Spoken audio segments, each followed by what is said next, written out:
സംബന്ധിച്ച് പറയുകയാണെങ്കിൽ എനിക്ക് ഞാനായി തന്നെ ഈ തെരഞ്ഞെടുപ്പിൽ മത്സരിക്കാൻ കഴിഞ്ഞു. ഏതെങ്കിലും തരത്തിൽ ഒരു വിട്ടുവീഴ്ചയ്ക്ക് ഒത്തുതീർപ്പിനോ പോകേണ്ടതായി വന്നില്ല. ഇപ്പോൾ ഈ തെരഞ്ഞെടുപ്പിൽ പരാജയപ്പെട്ടു നിൽക്കുന്ന സമയത്തും പറയുന്നു, ഒരു വർഗീയവാദിയുടെയും ഒരു പിന്തുണയും ഒരു കാലത്തും ഞങ്ങൾക്ക് ആവശ്യമില്ല.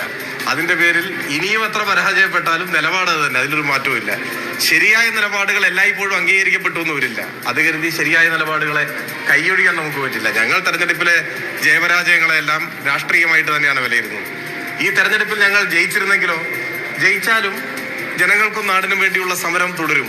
ഞങ്ങളിപ്പോൾ തോറ്റാലും ആ സമരം ഞങ്ങൾ തുടരും. അത്രയേ ഉള്ളൂ. പ്രതിപക്ഷ നേതാവ് പറയുന്നത് 2026 കൊടുങ്കാറ്റ് പോലെ UDF വരാൻ വേണ്ടി പോകുന്നു, അതിന്റെ തുടക്കമാണ് നിലമ്പൂർ ഫലം. അതിൽ വിശേഷിച്ചൊന്നുമില്ല. കാരണം ഇപ്പോൾ ഒരു വിജയം അവർ നേടിയിരിക്കുകയാണ്. നേടുന്ന സമയത്ത് സ്വാഭാവികമായും ആ വിജയിച്ച വിഭാഗത്തിന്റെ നേതാവ് അങ്ങനെ പറയും. അതിന് ഈ വിജയം അവരെ പ്രേരിപ്പിക്കും. പക്ഷേ 2026 2026 തെരഞ്ഞെടുപ്പാണ്. അത് നമുക്ക് കാത്തിരുന്ന് കാണാം.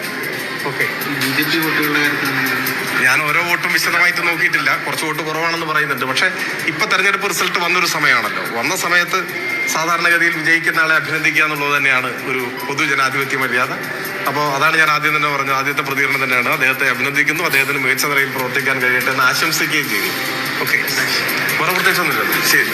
എം സ്വരാജിന്റെ വളരെ പക്വമായ പ്രതികരണമാണ്. വിജയിച്ച സ്ഥാനാർത്ഥിയെ അഭിനന്ദിക്കുന്നു. ജയിച്ചാലും തോറ്റാലും ജനങ്ങൾക്ക് വേണ്ടിയുള്ള പോരാട്ടം തുടരും. ഇനി എത്ര തോറ്റാലും ഒരു വർഗീയവാദിയുടെയും വോട്ട് വേണ്ട എന്ന് കൂടി പ്രഖ്യാപിക്കുന്നു എം സ്വരാജ്. എന്തായാലും നമ്മൾ ഉൾക്കൊണ്ട് മുന്നോട്ട് പോകും. അതെ, ഒരു പ്രധാനപ്പെട്ട കാര്യമുള്ളത്, എല്ലാ തദ്ദേശ സ്ഥാപനങ്ങളിലും അമരമ്പലമടക്കം